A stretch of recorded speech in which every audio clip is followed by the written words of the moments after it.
कि ईद आपकी अच्छी गुजरेगी, उसकी वजह क्या है ये तो पहले शेयर करें। अच्छा, सो अब मैं सारी स्टोरी बताऊं जी? छोटी छोटी करके बता दीजिए। छोटी बताती हूँ। बेसिकली ये था कि हम लोग ईद पर, वैसे तो मेरी अपनी जो फैमिली है, मेरे बहन भाई, हम लोग खुद भी माशाल्लाह ज़्यादा हैं। मेरी 5 बहनें, 2 भाई, मामा, खाला, नानो मेरी की डेथ हो गई है। तो हम लोग पहले सब साथ में करते थे और उसके बाद ये सीन हुआ कि हमारी 16 ईयर से एक फैमिली की दुश्मनी चल रही थी, पक्की वाली दुश्मनी, मतलब एक्सट्रीम लेवल पे दुश्मनी थी। और वो फिर अब हमारी उनसे सुलह हो गई है माशाल्लाह। तो आफ्टर 16 ईयर्स, तो अब वो रमज़ान भी उन्होंने अभी हमारे साथ ही गुजारा और अब इंशाल्लाह अब ट्राई करेंगे, ज़िंदगी की पहली ईद हम गांव में करेंगे उनके साथ। मतलब एक था जो बहुत पुराना कराची में मेरे होता था जब हम पहले वहाँ रहते थे, तो फिर वो यहाँ आ गया, मूव हो गया, वो मेरे पास ही रहा और उसने सारा काम मैंने उसको यहाँ पे करवाया, इंट्रोड्यूस करवाया सब कुछ। उसके बाद उसने अपना काम शुरू कर दिया, तो वो मेरे कपड़े लेके गया और मैंने कहा कि मुझे किसी फंक्शन में पहनने हैं, मुझे फलां दिन चाहिए हर सूरत में, तो वो नहीं लेकर आया। मैंने उसको फ़ोन किया तो उसने कहा बाजी बस वो ये हो गया वो हो गया, जैसे इन लोगों के बहाने होते हैं। मैंने कहा बस ठीक है ना लाओ, मुझे नहीं चाहिए। मैंने उसका नंबर ब्लॉक कर दिया। अब वो मुझे हर तरफ से सिफारिशें लगवा रहा है, बाजी मुझे माफ़ कर दे, मुझसे बात कर ले।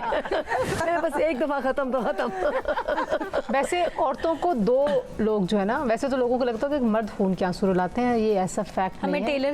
टेलर और मेड्स खून के आंसू रुलाते हैं, जो आपके घर की हेल्प है ना वो, और टेलर्स वो आपको खून के आंसू रुलाते हैं। उसके ऊपर तो I really want to write, मैं कहती हूँ इस पे फिल्में बने, ड्रामे बने, नेटफ्लिक्स की सीरीज बने, जैसे आपको घर की जो हेल्प है वो जैसे मैनिपुलेट करती है और जितना आप ब्लैकमेल होते हैं, और टेलर्स उसकी भी यही कहानी है। ये तो है, हस्बैंड के हाथों ब्लैकमेल नहीं होते जितना मेड से हो रहे होते हैं। नजम भी सुन के परेशान हो रहे होंगे, अभी अभी ताज़ा उनकी शादी हुई है।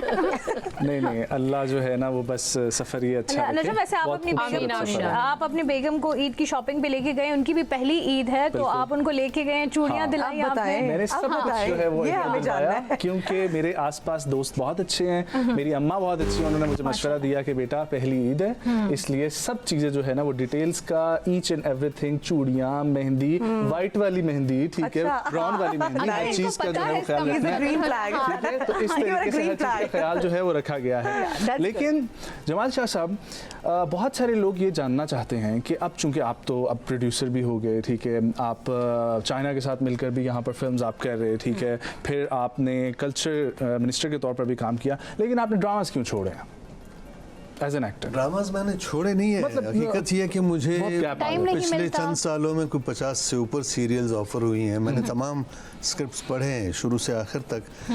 मुझे एक भी ऐसा स्क्रिप्ट नहीं मिला कि जिसको मैं कबूल कर सकता, कि जिस दिल करता कि यार इसमें काम करना चाहिए। तो एक आध मिला, वो मैंने किया इसलिए कि स्क्रिप्ट ज़रा सा बेहतर था, और स्क्रिप्ट से भी ज़्यादा अहम बात ये थी कि उस सीरियल का नाम बहुत अच्छा था। नाम था मुमकिन।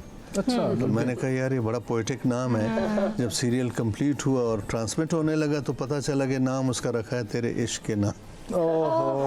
मैंने उनसे कहा कि अगर ये इस नाम से आप ऑफर करते तो मैं बिल्कुल ना करता।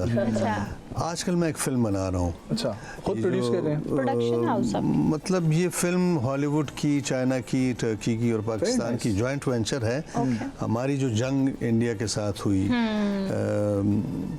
मार्का हक और बुनियाद महसूस, इस पे है ये फिल्म बेस्ड। और हमारी कोशिश ये है कि हम एक हाई वैल्यू, ज़बरदस्त प्रोडक्शन वैल्यू की फ़िल्म बनाएं जो इंटरनेशनल स्टैंडर्ड्स पे पूरी उतरे और पूरी दुनिया में हम ये दिखाएं।